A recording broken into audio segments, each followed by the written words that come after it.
দিবে। এই কাজ আবু জেহেল আমার রাসূলের বিরুদ্ধে করেছে না করে নাই?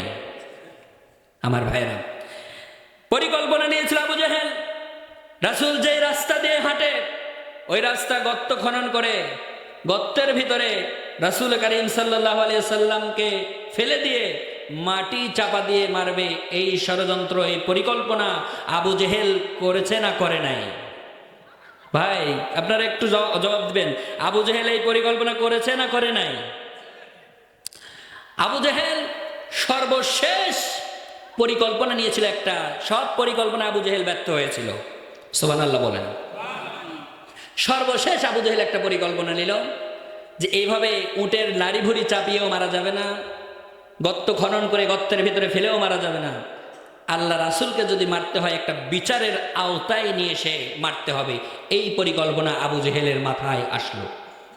কিন্তু যেই বিচারটা আবু জেহেল আমার নবীর বিরুদ্ধে করবে, সেই বিচারটা যদি দেশীয় বিচার হয়, আবু জেহেলের মাথায় এটাও আসলো যদি দেশীয় বিচার হয় তাহলে এই বিচার আন্তর্জাতিকভাবে গ্রহণযোগ্যতা পাবে না। সুতরাং আন্তর্জাতিকভাবে গ্রহণযোগ্যতা যদি পেতে হয় তাহলে অবশ্যই আন্তর্জাতিকভাবে বিচার প্রতিনিয়োগ করতে হবে। আমার ভাইরা একটু কান লাগান, আমার নবীর বিরুদ্ধে আবু জেহেল কত ষড়যন্ত্র করেছে, কত পরিকল্পনা করেছে, কিন্তু আমার আল্লাহ বলেন ওয়া মাকারু ওয়া মাকারাল্লাহ ওয়াল্লাহু খায়রুল মাকিরিন। কাফেরদের সমস্ত ষড়যন্ত্র চক্রান্ত আল্লাহ রাব্বুল আলামিন ধুলার সাথে আল্লাহর কৌশলে মিশে গেছে। বলেন আল্লাহু আকবার। আমার ভাইয়েরা, আবু জেহেল নিয়োগ করলো বিচারপতি, একটা ট্রাইব্যুনাল গঠন করলো। ট্রাইব্যুনাল গঠন করে বিচারপতি যাকে নিয়োগ করা হলো তদনন্দিন সময়ের সবচাইতে দামি বিচারপতি, তার নাম হচ্ছে হাবিব বিন মালিক। কি বললাম? আমি প্রথমেই বলেছি ভাই একটু কথা বলতে হবে। কি নাম বললাম? আপনারা যদি কথা শোনেন আর কথার উত্তর দেন তাহলে বুঝবো আপনারা বুঝতেছেন, তাহলে আমার বলাটা সহজ হবে। বলেন আলহামদুলিল্লাহ। এই হাবিব বিন মালিককে যখন বিচারপতি নিয়োগ দেওয়া হলো, হাবিব বিন মালিক বলল যে এই মুহাম্মদ বিন আব্দুল্লাহ কি অপরাধের কারণে আজকে আন্তর্জাতিকভাবে তার বিচার করা হচ্ছে। আবু জেহেল হাবিব বিন মালিককে বোঝালো, ও জাস্টিস বিচারপতি, মুহাম্মদ বিন আব্দুল্লাহ এর বিরুদ্ধে আন্তর্জাতিক বিচার আমি এমনি করছি না, এমনিতে আন্তর্জাতিক অপরাধ ট্রাইব্যুনাল গঠন করা হয়নি। এই লোকটা আমার বাপ দাদা 14 পুরুষ যে ধর্ম পালন করেছে এই ধর্মের বিরুদ্ধে এই মুহাম্মদ বিন আব্দুল্লাহ কথা বলছে। আমাদের বাপ দাদার ধর্মের চুনকানি লেগেছে, ধর্মের অনুভূতিতে এই লোকটা আঘাত করেছে।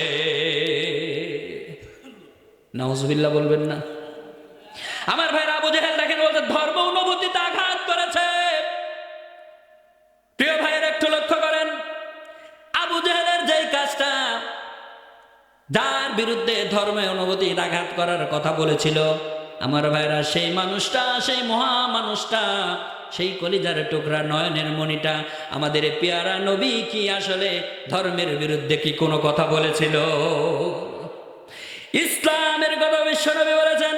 আমার ভাইরা, কিন্তু আবু জেহেল বলল আমাদের বাপদাদার ধর্মের চুনকালি লেগেছে। এটা হচ্ছে বিচারের প্রথম নম্বর কারণ। নাউজুবিল্লাহ বলেন। আমার ভাইরা, এখনো এই পৃথিবীতে এমন মিথ্যা অপবাদ আছে না নাই? কথা বলেন, আছে না নাই? আমার ভাইরা, আমরা এই জমিনে দেখেছি 21 শতাব্দীতে এসে, 21 শতাব্দীতে আমরা লক্ষ্য করেছি এমন কিছু মানুষের বিরুদ্ধে, এমন কিছু কোরআনের পাখিদের বিরুদ্ধে, মুসলমানদের কলিজার টুকরা নয়নের মণিদের বিরুদ্ধে একজন কুলাঙ্গার, একজন নাস্তিক বললে ভুল হবে না, আর ভাই ইসলাম বিদ্বেষী বললে ভুল হবে না, কোরআনের পাখির বিরুদ্ধে, মুসলমানদের কলিজার টুকরা নয়নের মণির বিরুদ্ধে যেই লোকগুলি সারা পৃথিবীতে কোরআনের কথা বলেছে তাদের বিরুদ্ধে ধর্মীয় অনুভূতিতে আঘাত করার এই মামলা, এই বিচার এখনো জমিনে আছে না নাই? কথা বলেন, আছে না নাই? আমার ভাইরা, আমরা পরিষ্কার ভাষায় বলে দিতে চাই, আমরা স্পষ্টভাবে বলে দিতে চাই, সময় কিন্তু একরকম থাকে না, সময়ের পরিবর্তন আসে না নাই। এই দিন সুদিন থাকবে না। যারা কোরআন আলাদের বিরুদ্ধে এমন মিথ্যা মামলা ঠুকে দিবে, কিয়ামতের দিন আল্লাহর কাঠগড়ায় তো তার হবেই। এই জমিনেও জাতি তোদের বিচার এই জমিনেও দেখবে। কথা বলেন ঠিক কিনা? জোরে বলেন ঠিক কিনা মুসলমান? আমার ভাইরা, কোরআনের যারা ধারক বাহক, যারা উপমহাদেশের শ্রেষ্ঠ বিদ্যান, শ্রেষ্ঠ কোরআনওয়ালা, শ্রেষ্ঠ রাজনীতিবিদ, শ্রেষ্ঠ মানুষ, তাদের বিরুদ্ধে মিথ্যা অপবাদ আছে না নাই? আমার বাইরে একটু লক্ষ্য করেন, হাবিব বিন মালিককে বলা হলো আমার দেশের যেই লোকটা বেরিয়েছে বাপ দাদার ধর্মের চুনকালি লাগিয়েছে, বলেছে এই ধর্মগুলি নাকি মিথ্যে, আর ও যে ধর্মের কথা পালন করছে, মানে আল্লাহ রাসূলকে উদ্দেশ্য করে বলছে ওই ধর্ম নাকি সত্য। আমার ভাইরা বলেন তো, আবু জেহেলের বাপ দাদারা যেটা করেছে, দাদারা যেটা করেছে, নানারা যেটা করেছে, সেটা সত্য না আমার পেয়ারা নবী মুহাম্মদুর রাসূলুল্লাহ সাল্লাল্লাহু আলাইহি ওয়াসাল্লাম যেটা বলেছেন সেটা সত্য? আমার রাসূল সত্য কথা বলেছেন, কারণ আল্লাহ বলেন মান ক্বালা বিহি সাদাকা। রাসূল তো বানিয়ে কোনো কথা বলেননি, রাসূল যা বলেছেন সব কোরআন থেকে বলেছেন, সত্য কথা বলেছেন। আলহামদুলিল্লাহ বলেন। আমার ভাই, এই জমিনে আপনারা দেখবেন যারা কোরআনের কথা বলছে তারা কিন্তু সত্য কথা বলছে, আর যারা কোরআনের বিপক্ষে যারা কথা বলছে, কোরআন ছাড়া যারা কথা বলছে, সেই লোকগুলি দাড়ি আলা হোক, পাঞ্জাবি আলা হোক, টুপি আলা হোক, আমার ভাইরা ওইগুলি প্রকৃত পক্ষে কিন্তু মুসলমান না, এরা হলো মুনাফিক। এই মুনাফিক আমার জমিনে আছে না নাই? প্রিয় ভাইরা আমার, বন্ধুরা আমার, আল্লাহর নবীর বিরুদ্ধে আবু জেহেল বিচার করবে। শুনেন, এই বিচার করার আগে একটি কাজ করলেন আবু জেহেল। বিদেশি মেহমান হাবিব বিন মালিককে খুশি করার জন্য দুইটা চেয়ার প্রস্তুত করলো। বিদেশি মেহমান আসবে, হাবিব বিন মালিক আসবে, এসে তো বসার জায়গা লাগবে। একটু লক্ষ্য করেন প্রিয় ভাইরা, ফিরে আসনি তুমি আপন ঘরে, দিনের আলো তুমি ছড়িয়ে দিতে, চলে গেলে মদিনায় মক্কা ছেড়ে, হে রাসূল তোমাকে ভুলি আমি কেমন করে, হে রাসূল তোমাকে ভুলে আমি কেমন করে। না খেয়ে দিন প্রচারের কাজে নিজেকে দিয়েছ বিলিয়ে, তায়েফের কাফেরেরা চিনল না সে আলো, দুষ্ট ছেলেদের পিছু দিল লেলিয়ে, পাথরের আঘাতে ক্ষত বিক্ষত হয়ে সারা শরীর থেকে রক্ত ঝরে, হে রাসূল তোমাকে ভুলি আমি কেমন করে। হেরার গুহায় তোমারই ধ্যান, আসমান থেকে নামে আল কোরআন, ভাঙল সবার ভুল তোমার পরে, আসলো কোরআনের ছায়া তলে, খালিদ ওমর আলী আবু বকর ইসলামী ঝান্ডা নিল যে তুলে, আল আমিন তুমি ছিলে যে সদা সকল মানুষের তরে, হে রাসূল তোমাকে ভুলে আমি কেমন করে, হে রাসূল তোমাকে কেমন করে। ভালো আছেন আপনারা? মুমিনেরা সর্ব অবস্থায় ভালো থাকে, কাফের মুশরিকেরা সর্ব অবস্থায় পেরেশানিতে থাকে। কথা বলেন ঠিক কিনা? মুমিনেরা সুখে দুঃখে বিপদে মুসিবতে ফাঁসির রশি গলায় নিয়েও শুকরিয়া আদায় করে কার? সেই আল্লাহ পাকের দরবারে আমরা শুকরিয়া আদায় করছি আমাদের মনের মনি কোঠা থেকে, অন্তরস্থল থেকে, হৃদয়ের ভালোবাসা উজাড় করে দিয়ে কণ্ঠ ছেড়ে আমরা সকলে পড়ে নিচ্ছি আলহামদুলিল্লাহ। লক্ষ কোটি দরুদ সালাম পড়ছি সেই মহান পুরা জাতি অন্ধকারের ভিতরে যখন ডুবেছিল, যে যুগে তিনি এসেছেন সেই যুগটা হলো ইলমে জাহিলিয়াতের যুগ। জাহিলিয়াতের যুগে এসে জাহিলিয়াতের সমস্ত অন্ধকার কাটিয়ে আমাদের উপহার দিয়েছেন সোনার দিন ইসলাম। এই গভীর রজনীতে আমরা সেই নবীজির শানে দরুদ সালাম পড়ছি, যিনি আজকে মদিনায় ঘুমিয়ে আছেন। আমরা সেই নবীজির শানে দরুদ সালাম পাঠাই। সকলে বলে সাল্লাল্লাহু আলাইহি ওয়াসাল্লাম। আল্লাহুম্মা সাল্লি আলা মুহাম্মদ, আল্লাহুম্মা বারিক আলা মুহাম্মদ। দুয়ারিয়া পল্লীপুকুর তালিমুল কোরআন নতুন মসজিদের উন্নতি গল্পে আজকে বিরাট ওয়াজ মাহফিলের সম্মানিত সুযোগ্য সভাপতি জনাব আলহাজ বজলুর রহমান, সাবেক সিনিয়র অফিসার, সোনালী ব্যাংক লালপুর শাখা। আল্লাহ পাক এই মাহফিলের সভাপতি হওয়ার কারণে আল্লাহ পাক তার হায়াতে তওবা দান করুক, সিয়াতে কুল্লিয়া দান করুক। বারাকাল্লাহু ফি হায়াতি। সকলে বলেন আমিন। সভাপতি সাহেব আছেন।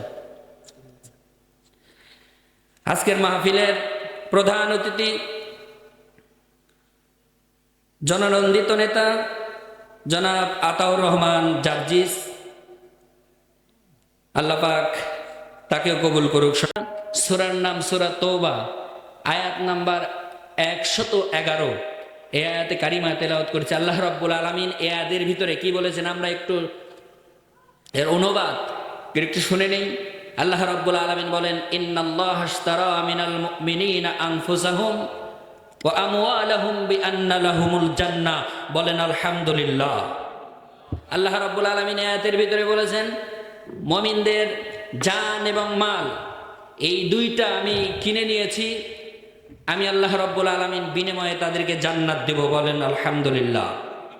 আল্লাহ রাব্বুল আলামিন বলেন, জান মালের নেওয়ার ওয়াদা, জান্নাত দেওয়ার ওয়াদা শুধু আমি আল্লাহ এ কোরআনেই করিনি, তাওরাত, ইনজিল, কোরআনেও আল্লাহ রাব্বুল আলামিন এই ওয়াদা করেছেন। আল্লাহ বলেন, আমার ওয়াদা কখনো মিথ্যা হয় না। বলেন আলহামদুলিল্লাহ। সুতরাং আল্লাহ যেই কেনা বেচার কথা বলেছেন, যেই ওয়াদা করেছেন, এই ওয়াদার সাথে যদি আমরা একমত হতে পারি, আল্লাহ আমাদেরকে অবশ্যই জান্নাত দিবেন। বলেন আলহামদুলিল্লাহ। আমার ভাইয়েরা, সূরা তওবার 111 নম্বর আয়াতের আলোচনা সংক্ষিপ্তভাবে করবো ইনশাআল্লাহ। আপনারা আমার সাথে জবাব দিবেন, হালকা হালকা করে জবাব দিবেন। নতুন এসেছে এলাকায়, তাই না?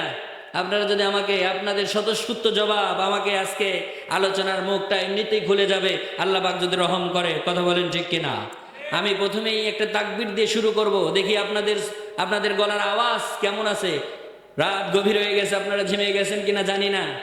একটু সকলে মিলে জবান খুলে কণ্ঠ উজাড় করে দিয়ে যে আল্লাহকে আমরা খুশি করার জন্য তাকবীর দিব, সেই আল্লাহ হচ্ছে আরশের মালিক, জমিনের মালিক, সারা সার্বভৌমত্বের মালিক। সে আল্লাহকে খুশি করার জন্য যেভাবে বদরের মাঠে সাহাবীরা 313 জন সাহাবীরা হাজার হাজার কাফের মুশরিকদের উপরে জয়লাভ করেছিল, সে আল্লাহকে দেখিয়ে হে আল্লাহকে শোনানোর জন্য, আল্লাহকে খুশি করার জন্য বদরের মতো একটাবার তাকবীর দিব। লিল্লাহে তাকবীর, আরে তাকবীর। আল্লাহ পাক কবুল করুক, সকলে বলেন আমিন। প্রিয় ভাইয়েরা, সামনে 2 দিন পরেই যেই মাস আমাদের দ্বার গোড়ায় পৌঁছে গেছে, আর মাত্র 2 দিন পরেই সেই মাসটি শুরু হবে। মাসটির নাম কি বলেন তো ভাইয়েরা? সকলে একটু জবান খুলে বলেন, মাহে রমজান। আজকে আসলে রমজান মাস আমাদের কাছে এসেছে, কিন্তু রমজান মাস সম্পর্কে আমরা অবগত নাই, আমাদের প্রস্তুতি নাই। কিন্তু আল্লাহ পাকের প্রস্তুতি আছে না নাই? প্রিয় ভাইয়েরা, রমজান মাস যখন এসে যায়, আল্লাহ রাব্বুল আলামিন ফেরেশতাদেরকে ডাক দিয়ে বলে, ফেরেশতারা কোন মাস এসেছে? ফেরেশতারা বলে আল্লাহ রমজান মাস। আল্লাহ রাব্বুল আলামিন বলেন ফতিহাত আবওয়াবুস সামা, ফেরেশতারা তোমরা আকাশের রহমতের দরজাগুলি বান্দাদের জন্য খুলে দাও। আর একটু জোরে। আমি প্রথমেই বলেছি আওয়াজ হবে কম, হলেও আওয়াজ কম হবে না বেশি হবে? এরপর আল্লাহ রাব্বুল আলামিন বলেন ফেরেশতারা রমজান মাস এসে গেছে, রমজান মাস যখন এসে গেছে তোমরা তাড়াতাড়ি করে ওয়াফুতিহাত আবওয়াবুল জান্নাত, জান্নাতের দরজাগুলি খুলে দাও। বলেন আলহামদুলিল্লাহ। আল্লাহ রাব্বুল আলামিন বলেন ফেরেশতারা রমজান মাস এসে গেছে, রমজান মাসের বরকতে, রমজান মাসের ফজিলতে, রহমতে তোমরা ওয়াগুলিবাত আবওয়াবু জাহান্নাম, জাহান্নামের দরজা সমূহ বন্ধ করে দাও। বলেন আলহামদুলিল্লাহ। আল্লাহ রাব্বুল আলামিন ফেরেশতাদেরকে ডাক দিয়ে বলেন ফেরেশতারা তোমরা তাড়াতাড়ি করে ওয়াসুলসিলাতে মিনাশ শাইতান, শয়তানকে তোমরা জিনজিরায় আবদ্ধ করে ফেলো। বলেন আলহামদুলিল্লাহ, আল্লাহু আকবার। আমার ভাইয়েরা, রমজান মাস এসেছে, আল্লাহর প্রস্তুতি হচ্ছে এই প্রস্তুতি। ফেরেশতারা আসমানের দরজাগুলি খুলে দাও, ফেরেশতারা জান্নাতের দরজাগুলি খুলে দাও, ফেরেশতারা জাহান্নামের দরজা বন্ধ করো, শয়তানকে জিনজিরায় আবদ্ধ করে রাখো, কারণ আমার বান্দা জান্নাতে যাওয়ার পথ যাতে সোজা করতে পারে। বলেন আলহামদুলিল্লাহ। প্রিয় ভাইয়েরা, রমজান মাস সামনে আসতেছে। মা বোনেরা যারা এসেছেন, আমি শুনলাম মা বোন অনেক এসেছেন, একটু বলা দরকার, আমি বলছি শোনেন। এই রমজান মাসে আপনারা জানেন, তারপরে একটু স্মরণ করে দিতে হয়, কারণ রমজান মাস আসে আমাদের বছর ঘুরে একবার, ঠিক কিনা? এই মাসটার মর্যাদা, এই মাসটার গুরুত্ব, এই মাসটা 12 মাসের ভিতরে সবচাইতে দামি মাস। বলেন আলহামদুলিল্লাহ। অন্য মাসের নফল ইবাদত আর রমজান মাসের ফরজ ইবাদত এক সমান। অন্য মাসের ফরজ ইবাদত, রমজান মাসের নফল ইবাদত সমপরিমাণ সওয়াব আল্লাহ রাব্বুল আলামিন তার বান্দার আমলনামায় লেখেন। বলেন আলহামদুলিল্লাহ। আমার ভাইয়েরা, রমজান মাসে কেউ যদি 1 টাকা খরচ করে, অন্য মাসে 70 থেকে 700 টাকা খরচ করলে যে সওয়াব হয়, আল্লাহ রাব্বুল আলামিন রমজান মাসের ওই দানের পরিমাণ তার চেয়ে বেশি করে দেয়। বলেন আলহামদুলিল্লাহ। 70 থেকে 700 গুণ পর্যন্ত রমজান মাসে বাড়িয়ে দেওয়া হয়। আমার ভাইয়েরা, রমজান মাসের রহমত, বরকত, নাজাত কম না বেশি? মুখে নাই যে হাসি, আপনারা মনে হয় এই কথা শুনে হননি খুশি, নাকি কথা হয়ে গেছে বাসি অনেক দিন থেকে শুনে শুনে, এটাই তো মনে করি নাকি? আমার ভাইয়েরা, এই রমজান মাস একটা ফরজ ইবাদত করলে আল্লাহ রাব্বুল আলামিন 70 থেকে 700 গুণ বাড়িয়ে দেয়। রমজান মাসে যদি কেউ 1 টাকা খরচ করে, তার এই টাকা খরচ করা 1 টাকা সমপরিমাণ 700 টাকা। বলেন আলহামদুলিল্লাহ।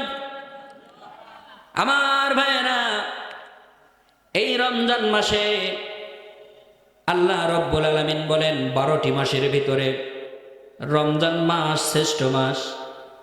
আমরা বললাম আল্লাহ, এই রমজান মাস 12টি মাসের ভিতরে শ্রেষ্ঠ হলো কেন? আল্লাহ পাক জানিয়ে দিলেন হারুনুর রশিদ, এই দুয়ারিয়া পল্লী পুকুর এলাকাবাসীদেরকে, লালপুর এলাকাবাসীদেরকে তুমি জানিয়ে দাও, আল্লাহ রাব্বুল আলামিন রমজান মাসকে দামি করার কারণ আল্লাহ বললেন শাহরু রমাদানাল্লাযী উনজিলা ফীহিল কুরআন হুদাল লিন্নাসি ওয়া বায়্যিনাতিম মিনাল হুদা ওয়াল ফুরকান।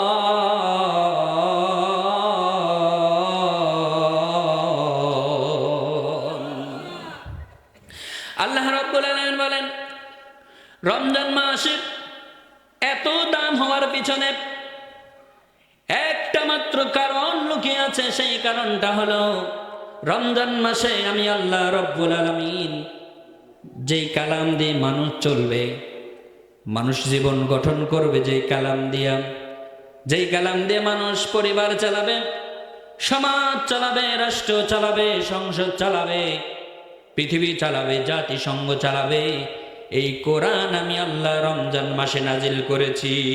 হুদাল লিন্নাসি ওয়া বায়্যিনাতিম মিনাল হুদা ওয়াল ফুরকান। আল্লাহ বলেন সত্য মিথ্যার পার্থক্যকারী রূপে আমি আল্লাহ রাব্বুল আলামিন কোরআন পাঠালাম।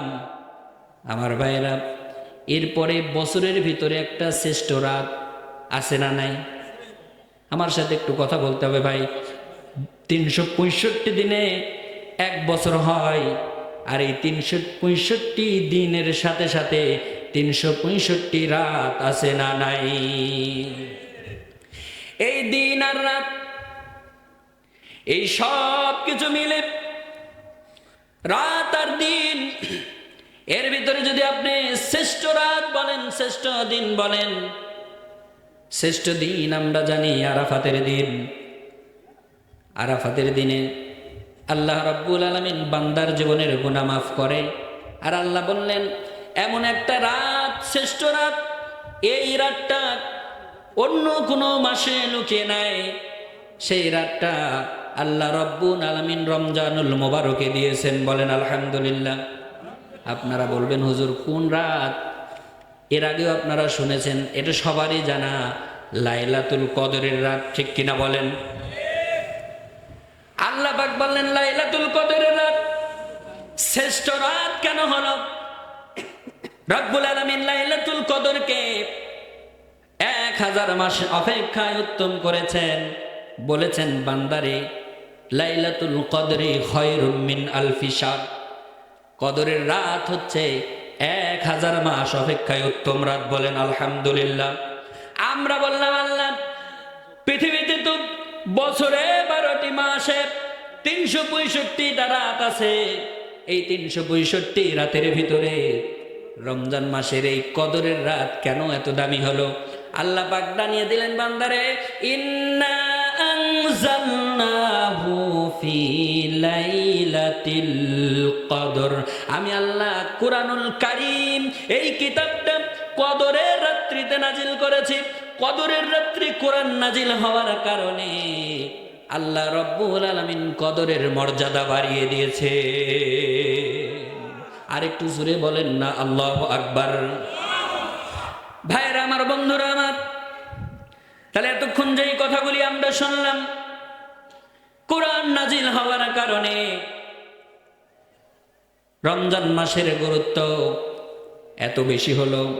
কোরআন নাজিল হওয়ার কারণে রমজান মাসের একটি শ্রেষ্ঠ রাত, রাতটা হলো কদরের রাত, এত দামি হলো। 1000 মাসের অপেক্ষায় উত্তম রাত হলো।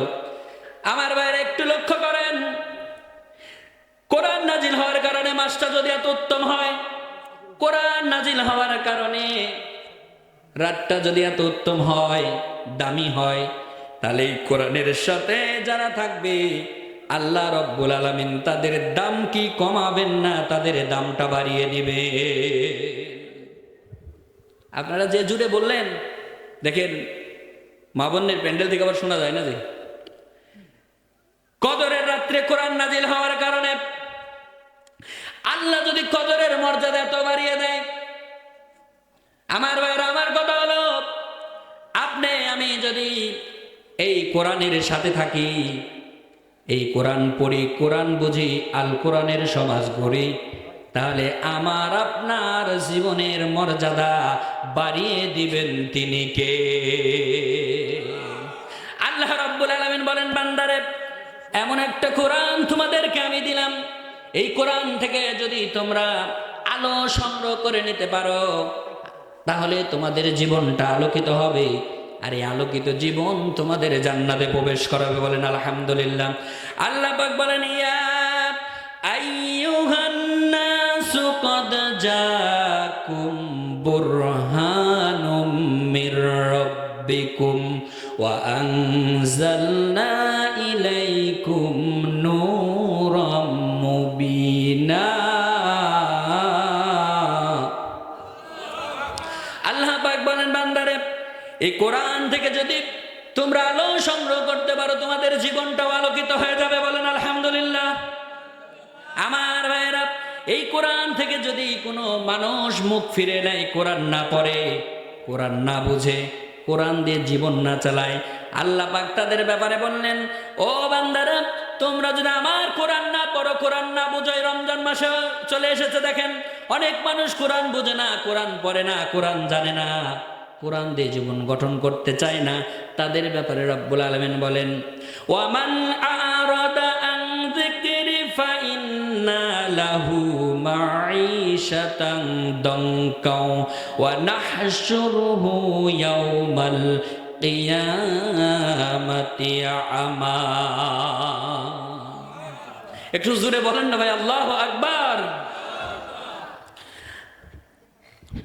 আরশের মালিক আল্লাহ ডাক দিয়ে বলেন, বান্দারে আমার কোরআন থেকে যারা মুখ ফিরিয়ে নেবে, আমার কোরআন দিয়ে যারা জীবন চালাবে না, আমার কোরআন দিয়ে রাষ্ট্র চালাবে না, আমার কোরআন দিয়ে যারা পরিবার চালাবে না, এক কথায় কোরআন থেকে যারা বিমুখ হবে, আল্লাহ রাব্বুল আলামিন তাদের জন্য বললেন, ওয়ামান আরাদা আন যিকরি ফাইন্না লাহু মাঈশাতান দানকা।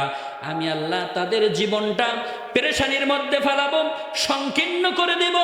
মাঈশাতান দানকার এই ব্যাখ্যায় আল্লাহ রাব্বুল আলামিন আরো বুঝিয়েছেন, তাদের কবরটা হবে জাহান্নামের ঘর, আযাবের ঘর। কবরের মাটি দুই দিক থেকে চাপ দেবে, কবরটা হয়ে যাবে সংকীর্ণ। ওয়া নাহশুরুহু ইয়াওমাল কিয়ামাতি আমা। আল্লাহ রাব্বুল আলামিন বলেন, বান্দারে কোরআন থেকে তোমরা মুখ ফিরে নিবে, কিয়ামতের দিন আমি আল্লাহ তোমাদেরকে অন্ধ করে উঠাবো। আমার ভাইয়েরা একটু লক্ষ্য করেন, আমি আলোচনার দিকে যাব কোরআনের গুরুত্ব একটু বোঝানোর জন্য, কোরআনের মাহফিলের গুরুত্ব বোঝানোর জন্য। ও দুয়ারিয়া পল্লী পুকুর এর ভাইয়েরা, নাটোরের লালপুরের মুসল্লি ভাইরা একটু লক্ষ্য করেন কোরআনের গুরুত্বটা কেমন। আল্লাহর হাবিব বলেন, এই কোরআন দিয়ে তোমরা যদি জীবন চালাও, কোরআনের হালাল হারাম যদি তোমরা মেনে নাও, কোরআন যা বলেছে তা গ্রহণ করো, আমি আল্লাহ রব্বুল আলামিন, আল্লাহ রাসূল বলেন, আল্লাহ রব্বুল আলামিন তোমাদেরকে জান্নাত দিবেন। সুবহানাল্লাহ বলুন না। একটু তিরমিজি শরীফের একটা হাদিস শোনাবো। তিরমিজি শরীফের একটা হাদিস শোনাই, শুনেন ভাই। আপনার রাগ করেন, একটা কথা বলবো, আপনাদের দিয়ে আজকে আমার ওয়াজ হবে ভাই। কারণ সামনে যদি আমি তাকিয়ে শ্রোতা বেশি দেখতে পাইতাম তাহলে আপনাদের এত কথা বলা লাগতো না। আপনারা মাইন্ড করেন না, হয়তো মনে করছেন হুজুর আমরা তো এত কথা বলতে পারবো না, একটু কথা আমরা তো কম কথা বলি, আপনি বলেন আর আমরা শুনি। এভাবে যদি সারা রাত চলতে থাকে আপনারাও মজা পাবেন না, আমিও মজা পাবো না। স্টেজে যারা আছে খালি ডানে বামে তাকান শুরু করে, তারা এখানে তো মাশাল্লাহ টাকা পয়সা ভালোই উঠতেছে, আলহামদুলিল্লাহ বলেন। তবে আবুল কালাম আজাদ ভাই নাকি এটা? আজাদ ভাই আপনি একটু, হ্যাঁ এটা পল্লী পুকুর, দেখ ভাই টাকা দিতে হবে। মাহফিলের দান না করলে, মাহফিলের দান করা মাহফিলের একটা সৌন্দর্য, কথা বলেন ঠিক কিনা? ঠিক না? মাহফিলের, আপনাদের মাহফিলে আরেকটা আছে, সেটা হচ্ছে আপনারা কি বলেন, এই যে শেষে দেওয়া হবে এটা কি বলেন? হ্যাঁ তাবারক বলেন আপনারা। দেখ আমাদের এলাকায় এটাকে বলা হয় তাবারক। কি বলা হয়? তাবারক। খাইছেন না আপনারা? তাবারক শোনেন, তাবারক কথা বলতে একটা কথা মনে পড়লো। আমাদের এলাকার কথা বলছি, একজন মানুষের নাম, এই যে আপনারা যেটা বলছেন তাবারক, নাম হচ্ছে তাবারক আলী। কি নাম? আপনাদের এলাকায় আছে নাকি কেউ? এখানে আছেন নাকি কেউ ভাই? থাকলে আবার মাইন্ড করেন না, রাগ করেন না। এই তাবারক আলী জীবনে কোনোদিন মসজিদেও যায় না, কোনো মজলিসেও যায় না, মিলাদেও যায় না, মাহফিলেও যায় না, বিরাট ইসলামী জলসায় তো নাই। এখানে দেখেন প্রিয় ভাইরা, গান বাজনার যদি আসর আজকে এখানে দেওয়া হতো, আমি শুনলাম এই পাশেই নাকি আমার প্রিয় ভাই আমাকে যিনি দাওয়াত দিয়েছেন হাফেজ কারি উসমান গনি শাহিন ভাই, আলহামদুলিল্লাহ, ওনার আব্বা নাকি ছিলেন একজন কোরআনের হাফেজ। আলহামদুলিল্লাহ, আল্লাহ পাক আমাদের হাফেজ সাহেব কারি উসমান গনি শাহিন ভাইকে আল্লাহ তুমি দ্বীনের জন্য কবুল করে নাও, সকলে বলেন আমিন। তো তিনি ভাই বললেন যে ভাই পাশেই আমাদের কয়েকদিন আগে চললো, যাক ওটা আর বললাম না, আপনারা তো জানেন, আমার চেয়ে ভালো জানেন, আমি তো আজকে এসে শুনলাম, আর আপনারা 7 দিন ধরে শুনেছেন, ঠিক কিনা বলেন? আমার ভাইয়েরা, থাক, সামনে আসা লাগবে না ভাই, ওয়াজ যদি ভালো হয় সামনে এমনি আসবে, ওয়াজ না ভালো হলে যে যেখানে আছে সেখানেই থাকবে। চিন্তা করছে দেখি কত দূর এই হুজুরের দৌড়টা দেখি, একটু দৌড় দেখবো, তারপরে পিছে পিছে আমরা দৌড়াবো, ঠিক কিনা বলেন? আমার ভাইরা, তো তাবারকের কথা যেটা বলছিলাম, এই তাবারক আলী জীবনে কোনোদিন ওয়াজ মাহফিলে যায় না। দেখুন তার স্ত্রী বলছে, দেখো এলাকার ভিতরে কোনো কোনো মাহফিল, বড় মাহফিল হয় না, হয় না? আমি তো মনে করেছিলাম আজকের মাহফিলটাও আপনাদের বড় মাহফিল এবং মানুষ থাকবে, শ্রোতা থাকবে, কানায় কানায় ভরে যাবে, এরকম আশা করেছিলাম। তারপর আলহামদুলিল্লাহ আপনারা যারা এসেছেন, বসেছেন, এখন নড়াচড়া করছেন, এটা এখন ভালো লাগছে কিন্তু আমাকে, আলহামদুলিল্লাহ বলেন। শেষ পর্যন্ত থাকবেন তো? আচ্ছা, শেষ দোয়া পর্যন্ত থাকবেন না কারা কারা? একটু হাত তুলে দেখায়। আল্লাহু আকবার। দেখ, চাচা না বুঝে জোশে হাত তুলেছে, ঠিক কিনা বলেন? একটা হচ্ছে জোশে আর একটা হলো হোশে, ঠিক কিনা? চাচা কোথায় আছে, জোশে না হোশে? দেখ, মুরব্বী হয়ে গেছে, আল্লাহ কবুল করে নিক। আমার ভাইয়েরা, উনি বুঝতে পারেনি হাত তুলেছেন, কিন্তু তার মনের বাসনা হলো যে এখানে যদি সারা রাত হয় সারা রাত থাকবো, ঠিক কিনা বলেন? হাজি সাহেব না, আমার কালাম ভাই বলছে বলে প্রথম আসছে। আজাদ ভাই না কালাম ভাই না দুইটাই? কামাল, কামাল। আচ্ছা কামাল ভাই, আল্লাহ পাক দিনের জন্য কবুল করুক, সকলে বলেন আমিন। 10,000 টাকা দান করেছে, বলেন আমিন। আমার ভাইরা, তো এই তাবারক আলীকে উনি স্ত্রী বলছে, দেখো আজকে বড় মাহফিলে তুমি একটু যাও। তো তাবারক আলী কোনোদিন জুব্বা পাঞ্জাবি এগুলো তো পরেনি। হঠাৎ করে যদি কেউ পাঞ্জাবি জুব্বা পরে, তার মোশান একটু আলাদা হয়, ঠিক কিনা বলেন? দেখেন না, এলাকায় কোনোদিন জুব্বা পরেনি, পাঞ্জাবি পরেনি, হঠাৎ করে পড়লে তার হাঁটার স্টাইলই আলাদা, ঠিক না? মনে হয় পরে যাবে, উল্টে পরে যাবে, এরকম হয় না? এই আপনারা জীবনের প্রথম যখন পাঞ্জাবি গায়ে দিয়েছেন কেমন হয়েছিল মনে করে দেখেন। তো তাবারক আলী মাহফিলে গেছে, মাঝখানে বসেছে, চারিদিকে তাকিয়ে দেখে এলাকায়, মানে প্রথম বসছে তো মাগরিবের পর পর, অত খেয়াল করেনি যে কত মানুষ হবে। রাত যখন মোটামুটি 12টা, এই তো সময় 12টা বেজে যাচ্ছে আপনাদেরও, দিনের কিন্তু রাতের 12টা, আপনাদেরও কিছুক্ষণের মধ্যে 12টা বাজবে। আমার কিন্তু 12টা প্রথমেই বেজে গেছে, আমি শ্রোতা দেখেই। মারহাবা বলেন। আমার ভাইয়েরা, এই তাবারক আলী মাঝখানে বসেছে, চতুর্দিকে মানুষ জড়ো হয়ে গেছে। প্রধান আলোচক উনি আলোচনা শেষে দাওয়াত দিচ্ছেন, সভাপতি সাহেব, আমাদের এখানে আমরা প্রতি বছর মাহফিল করি, আর মাহফিলের শেষে আমরা একটা জিনিস হাজির করবো, এখানে আপনার সবাইকে দাওয়াত দিয়ে দেন। মাওলানা সাহেবের কাছ থেকে মাইকটা নিয়ে দাওয়াত দিলেন, এখন কিছুক্ষণের মধ্যে আপনাকে উঠাউঠি করবেন না, নড়াচড়া করবেন না, যারা আছেন বসে থাকেন, কিছুক্ষণের মধ্যেই তাবারক হাজির করা হবে। তাবারক আলী মনে করছে, যা খাইছে রে, জীবনে কোনোদিন মাহফিলে আসিনি, আজকে এসে বসলাম আর আমাকে ওই জায়গায় হাজির করবে, এটা কি হয়? তাবারক আলী ওই জুব্বাটা আস্তে করে মাজার কোমরের সাথে বেঁধে মাঝখান দিয়ে দিয়েছে একটা দৌড়। এক দৌড়ে তাবারক আলী মনে করেন বাড়ি পর্যন্ত, স্ত্রীকে যা বলছে, তুমি আর কাজ পাও না, আমি তো যাতে চাইনি, তুমি আমাকে জোর করে পাঠাইলে, আর সেখানে যে সভাপতি আমার নাম ধরে ঘোষণা করে বলে এখানে হাজির করা হবে। আমার ভাইয়েরা, তো তাবারক আছে না নাই? তাবারক আলী নাই কিন্তু ভাই, তাবারক আছে। একটু থাকবেন তো?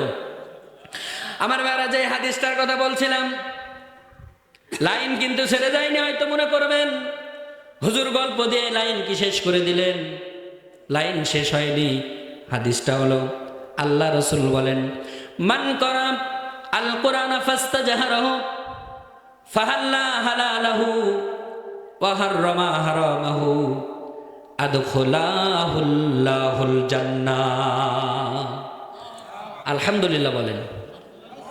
ওয়াসাফাহু ফি আশারাতিন মিন আহলি বাইতিহি কুল্লুহুম কদ ওয়াজাবাত লাহুমুন নার আও কামা ক্বালান নবী সাল্লাল্লাহু আলাইহি ওয়াসাল্লাম। আল্লাহ রাসূল বলেন, কোন বান্দা বান্দি যদি, এখানে মা বোনেরা আছেন, আমি শুনেছি অনেক মা বোন আছেন, মা বোনদেরকে উদ্দেশ্য করে বলছি। মা বোনের ওয়াজ করার চিন্তা করেছিলাম, কিন্তু শ্রোতা কম দেখে আমি অন্যদিকে নিয়ে যেতে চাচ্ছি। তারপর আবার মনে হচ্ছে না, মা বোনের আলোচনা করার দরকার আছে না নাই? আল্লাহ রাসূল বলেন, মান করাল কোরআন ফাস্তাজহারাহু ফাহাল্লা হালালাহু। কোরআনুল কারীম এমন একটা কিতাব, আমার ভাইয়ের, আমরা পেয়েছি এমন একটা বাণী, আল্লাহর কিতাব, আল্লাহর কোরআন। আল কোরআন হুয়া কিতাবুল্লাহ তানজিলুম মির রাব্বিল আলামিন। আল্লাহর পক্ষ থেকে নাজিল করা বিধান কোরআন। বলেন আলহামদুলিল্লাহ।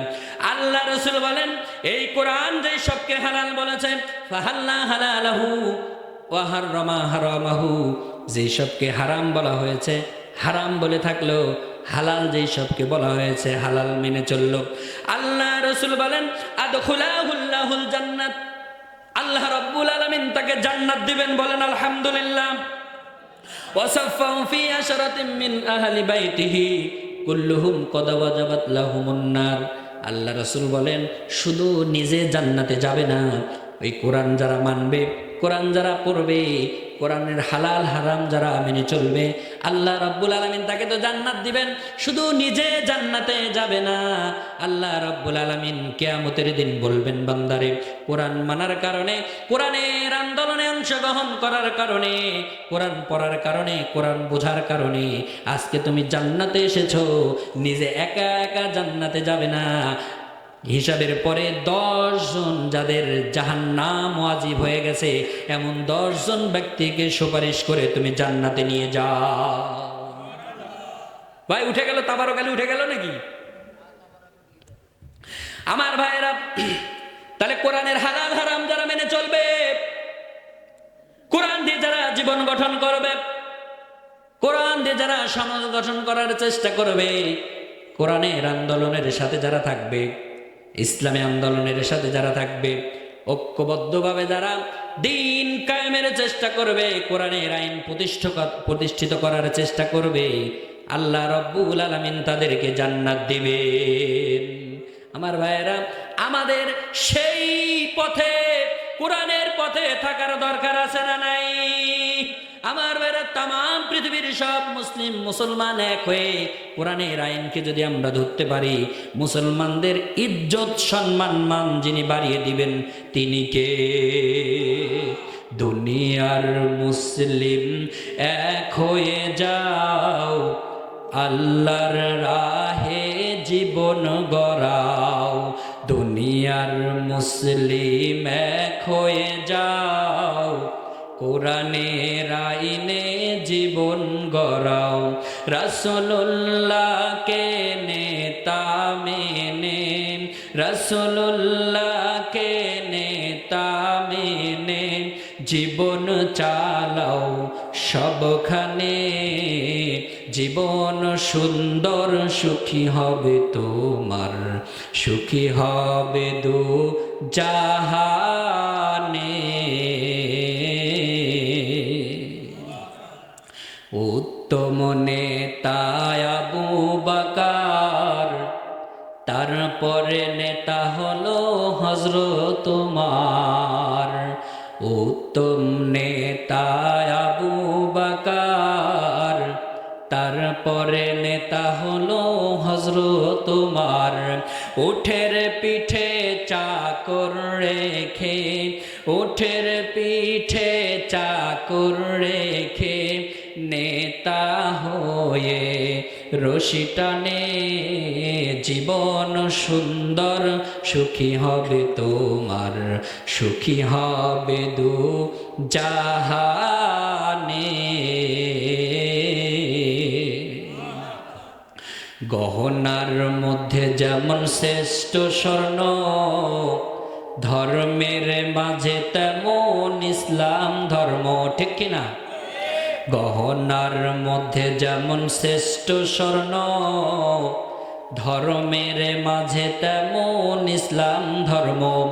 লোহার বর্ম ঢাল বানাইয়া, লোহার বর্ম ঢাল বানাইয়া জিহাদ চালাও সবখানে, জীবন সুন্দর সুখী হবে তোমার, সুখী হবে দো জাহানে। লিল্লাহে তাকবীর, লিল্লাহে তাকবীর। আমার ভাইয়েরা, যাক আপনারা 12টা পার হয়ে গেছে, ঘুমাননি তো? জেগে আছেন তো? আমি আমার শাহিন ভাই, উসমান গনি শাহিন ভাই, ওনাকে বললাম ভাই আমি 12টার পরে আলোচনা করা আমার জন্য খুবই কষ্টকর হয়, কিন্তু এখন দেখি আমার 12টার আগে কিছুক্ষণ আগে ওঠানো হয়েছে, ঠিক কিনা?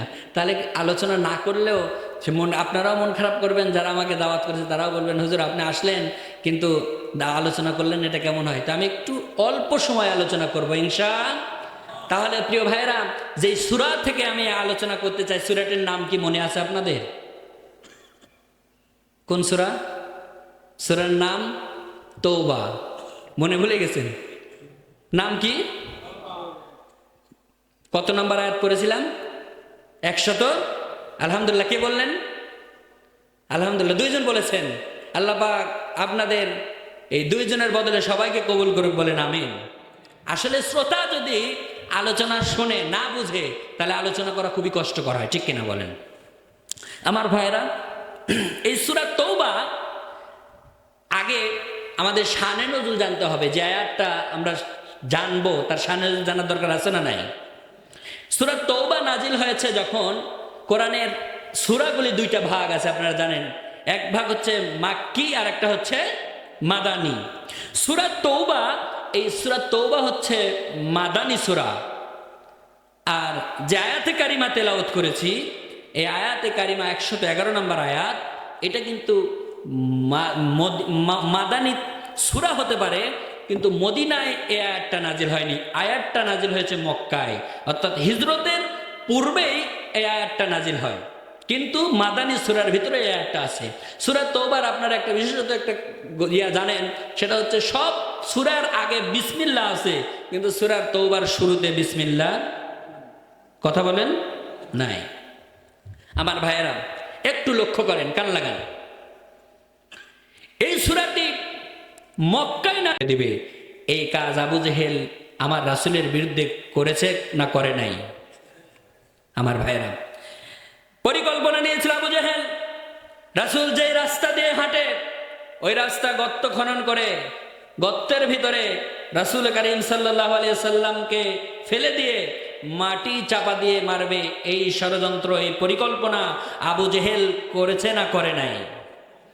ভাই আপনারা একটু জবাব দিবেন, আবু জেহেল এই পরিকল্পনা করেছে না করে নাই? আবু জেহেল সর্বশেষ পরিকল্পনা নিয়েছিল একটা, সব পরিকল্পনা আবু জেহেল ব্যর্থ হয়েছিল। সুবহানাল্লাহ বলেন। সর্বশেষ আবু জেহেল একটা পরিকল্পনা নিল যে এইভাবে উটের নাড়ি ভুঁড়ি চাপিয়েও মারা যাবে না, গর্ত খনন করে গর্তের ভিতরে ফেলেও মারা যাবে না, আল্লাহ রাসূলকে যদি মারতে হয় একটা বিচারের আওতায় নিয়ে এসে মারতে হবে। এই পরিকল্পনা আবু জেহেলের মাথায় আসলো। কিন্তু যেই বিচারটা আবু জেহেল আমার নবীর বিরুদ্ধে করবে, সেই বিচারটা যদি দেশীয় বিচার হয়, আবু জেহেলের মাথায় এটাও আসলো যদি দেশীয় বিচার হয় তাহলে এই বিচার আন্তর্জাতিকভাবে গ্রহণযোগ্যতা পাবে না। সুতরাং আন্তর্জাতিকভাবে গ্রহণযোগ্যতা যদি পেতে হয় তাহলে অবশ্যই আন্তর্জাতিকভাবে বিচার প্রতিনিয়োগ করতে হবে। আমার ভাইরা একটু কান লাগান, আমার নবীর বিরুদ্ধে আবু জেহেল কত ষড়যন্ত্র করেছে, কত পরিকল্পনা করেছে, কিন্তু আমার আল্লাহ বলেন ওয়া মাকারু ওয়া মাকারাল্লাহ ওয়াল্লাহু খায়রুল মাকিরিন। কাফেরদের সমস্ত ষড়যন্ত্র চক্রান্ত আল্লাহ রাব্বুল আলামিন ধুলার সাথে আল্লাহর কৌশলে মিশে গেছে, বলেন আল্লাহু আকবার। আমার ভাইয়েরা, আবু জেহেল নিয়োগ করলো বিচারপতি, একটা ট্রাইব্যুনাল গঠন করলো। ট্রাইব্যুনাল গঠন করে বিচারপতি যাকে নিয়োগ করা হলো, তদনীন্তন সময়ের সবচাইতে দামি বিচারপতি, তার নাম হচ্ছে হাবিব বিন মালিক। কি বললাম? আমি প্রথমেই বলেছি ভাই একটু কথা বলতে হবে। কি নাম বললাম? আপনারা যদি কথা শোনেন আর কথার উত্তর দেন তাহলে বুঝবো আপনারা বুঝতেছেন, তাহলে আমার বলাটা সহজ হবে। বলেন আলহামদুলিল্লাহ। এ হাবিব বিন মালিককে যখন বিচারপতি নিয়োগ দেওয়া হলো, হাবিব বিন মালিক বলল যে এই মুহাম্মদ বিন আবদুল্লাহ কি অপরাধের কারণে আজকে আন্তর্জাতিকভাবে তার বিচার করা হচ্ছে। আবু জেহেল হাবিব বিন মালিককে বোঝালো, ও জাস্টিস বিচারপতি, মুহাম্মদ বিন আবদুল্লাহ এর বিরুদ্ধে আন্তর্জাতিক বিচার আমি এমনি করছি না, এমনিতে আন্তর্জাতিক অপরাধ ট্রাইব্যুনাল গঠন করা হয়নি। এই লোকটা আমার বাপ দাদা 14 পুরুষ যে ধর্ম পালন করেছে, এই ধর্মের বিরুদ্ধে এই মুহাম্মদ বিন আবদুল্লাহ কথা বলছে। আমাদের বাপ দাদার ধর্মের চুনকানি লেগেছে, ধর্মের অনুভূতিতে এই লোকটা আঘাত করেছে। নাউজুবিল্লাহ বলবেন না? আমার ভাইরা, আবু জেহেল দেখেন বলতে ধর্ম অনুভূতিতে আঘাত করেছে। প্রিয় ভাইয়ের একটু লক্ষ্য করেন, আবু জেহেলের যেই কাজটা, যার বিরুদ্ধে ধর্মে অনুভূতি আঘাত করার কথা বলেছিল, আমার ভাইরা সেই মানুষটা, সেই মহা মানুষটা, সেই কলিজার টুকরা নয়নের মণিটা, আমাদের পেয়ারা নবী কি আসলে ধর্মের বিরুদ্ধে কি কোনো কথা বলেছিল? ইসলামের কথা বিশ্ব নবী বলেছেন। আমার ভাইরা, কিন্তু আবু জেহেল বলল আমাদের বাপদাদার ধর্মের চুনকালি লেগেছে। এটা হচ্ছে বিচারের প্রথম নম্বর কারণ। নাউজুবিল্লাহ বলেন। আমার ভাইরা, এখনো এই পৃথিবীতে এমন মিথ্যা অপবাদ আছে না নাই? কথা বলেন, আছে না নাই? আমার ভাইরা, আমরা এই জমিনে দেখেছি একবিংশ শতাব্দীতে এসে, এই একবিংশ শতাব্দীতে আমরা লক্ষ্য করেছি এমন কিছু মানুষের বিরুদ্ধে, এমন কিছু কোরআনের পাখিদের বিরুদ্ধে, মুসলমানদের কলিজার টুকরা নয়নের মণিদের বিরুদ্ধে, একজন কুলাঙ্গার, একজন নাস্তিক বললে ভুল হবে না, আর ভাই ইসলাম বিদ্বেষী বললে ভুল হবে না, কোরআনের পাখির বিরুদ্ধে, মুসলমানদের কলিজার টুকরা নয়নের মণির বিরুদ্ধে যেই লোকগুলি সারা পৃথিবীতে কোরআনের কথা বলেছে, তাদের বিরুদ্ধে ধর্মীয় অনুভূতিতে আঘাত করার এই মামলা, এই বিচার এখনো জমিনে আছে না নাই? কথা বলেন, আছে না নাই? আমার ভাইরা, আমরা পরিষ্কার ভাষায় বলে দিতে চাই, আমরা স্পষ্ট ভাবে বলে দিতে চাই, সময় কিন্তু একরকম থাকে না, সময়ের পরিবর্তন আসে না নাই? এই দিন সুদিন থাকবে না, যারা কোরআন আলাদের বিরুদ্ধে এমন মিথ্যা মামলা ঠুকে দিবে, কিয়ামতের দিন আল্লাহর কাঠগড়ায় তো দাঁড় হবেই। এই জমিনেও জাতি তোদের বিচার এই জমিনেও দেখবে। কথা বলেন ঠিক কিনা? জোরে বলেন ঠিক কিনা মুসলমান? আমার ভাইরা, কোরআনের যারা ধারক বাহক, যারা উপমহাদেশের শ্রেষ্ঠ বিদ্যান, শ্রেষ্ঠ কোরআনওয়ালা, শ্রেষ্ঠ রাজনীতিবিদ, শ্রেষ্ঠ মানুষ, তাদের বিরুদ্ধে মিথ্যা অপবাদ আছে না নাই? আমার ভাইরা, একটু লক্ষ্য করেন, হাবিব বিন মালিককে বলা হলো আমার দেশের যেই লোকটা বেরিয়েছে বাপ দাদার ধর্মের চুনকালি লাগিয়েছে, বলেছে এই ধর্মগুলি নাকি মিথ্যে, আর ও যে ধর্মের কথা পালন করছে, মানে আল্লাহ রাসূলকে উদ্দেশ্য করে বলছে ওই ধর্ম নাকি সত্য। আমার ভাইরা বলেন তো, আবু জেহেলের বাপ দাদারা যেটা করেছে, দাদারা যেটা করেছে, নানারা যেটা করেছে, সেটা সত্য না আমার পেয়ারা নবী মুহাম্মদুর রাসূলুল্লাহ সাল্লাল্লাহু আলাইহি ওয়াসাল্লাম যেটা বলেছেন সেটা সত্য? আমার রাসূল সত্য কথা বলেছেন, কারণ আল্লাহ বলেন মান ক্বালা বিহি সাদাকা। রাসূল তো বানিয়ে কোনো কথা বলেননি, রাসূল যা বলেছেন সব কোরআন থেকে বলেছেন, সত্য কথা বলেছেন। আলহামদুলিল্লাহ বলেন। আমার ভাইরা, এই জমিনে আপনারা দেখবেন যারা কোরআনের কথা বলছে তারা কিন্তু সত্য কথা বলছে, আর যারা কোরআনের বিপক্ষে যারা কথা বলছে, কোরআন ছাড়া যারা কথা বলছে, সেই লোকগুলি দাড়ি আলা হোক, পাঞ্জাবি আলা হোক, টুপি আলা হোক, আমার ভাইরা ওইগুলি প্রকৃত পক্ষে কিন্তু মুসলমান না, এরা হলো মুনাফিক। এই মুনাফিক আমার জমিনে আছে না নাই? প্রিয় ভাইরা আমার, বন্ধুরা আমার, আল্লাহর নবীর বিরুদ্ধে আবু জেহেল বিচার করবে। শুনেন, এই বিচার করার আগে একটি কাজ করলেন আবু জেহেল। বিদেশি মেহমান হাবিব বিন মালিককে খুশি করার জন্যে 2টা চেয়ার প্রস্তুত করলো। বিদেশি মেহমান আসবে, হাবিব বিন মালিক আসবে, এসে তো বসার জায়গা লাগবে। একটু লক্ষ্য করেন প্রিয় ভাইরা, হাবিব বিন মালিক এসে কোথায় বসবে? হাবিব বিন মালিকের জন্য একটা চেয়ার তৈরি করলো। চেয়ার তৈরি করা হলো। হাবিব বিন মালিকের জন্য যেই চেয়ারটা তৈরি করলো, আমার ভাইরা, সেই চেয়ারটা হলো পুরা স্বর্ণ খচিত চেয়ার, মানে সোনার চেয়ার তৈরি করলো। আর আবু জেহেল মনে মনে চিন্তা করলো, আমি হলাম এই মক্কার নেতা, আমার কথায় মক্কার মানুষ চলে, আমি হলাম সরকার, তাহলে আমি তো সেখানে উপস্থিত থাকবো, আমি কোথায় বসবো? আবু জেহেল এই চিন্তা করে তার নিজের নামে একটা চেয়ার তৈরি করলো। তার নিজের জন্য একটা চেয়ার বানানো হলো। সেই চেয়ারটা হলো, পুরো চেয়ারটা রৌপ্য খচিত। আবু জেহেল যেটা স্বর্ণ খচিত চেয়ার বানালেন, এই চেয়ারটা হাবিব বিন মালিকের জন্য বরাদ্দ করলেন। হাবিব বিন মালিক সেখানে এসে বসে, সোনার চেয়ারে বসে তার হৃদয়টা ভরে যাবে, মনটা ভরে যাবে, আল্লাহর নবীর বিরুদ্ধে রায় দিয়ে চলে যাবে। নবীকে দুনিয়া থেকে বিচারের আওতায় নিয়ে এসে ফাঁসি দিয়ে যাবজ্জীবন দিয়ে দুনিয়া থেকে বিদায় করবে। আর আবু জেহেল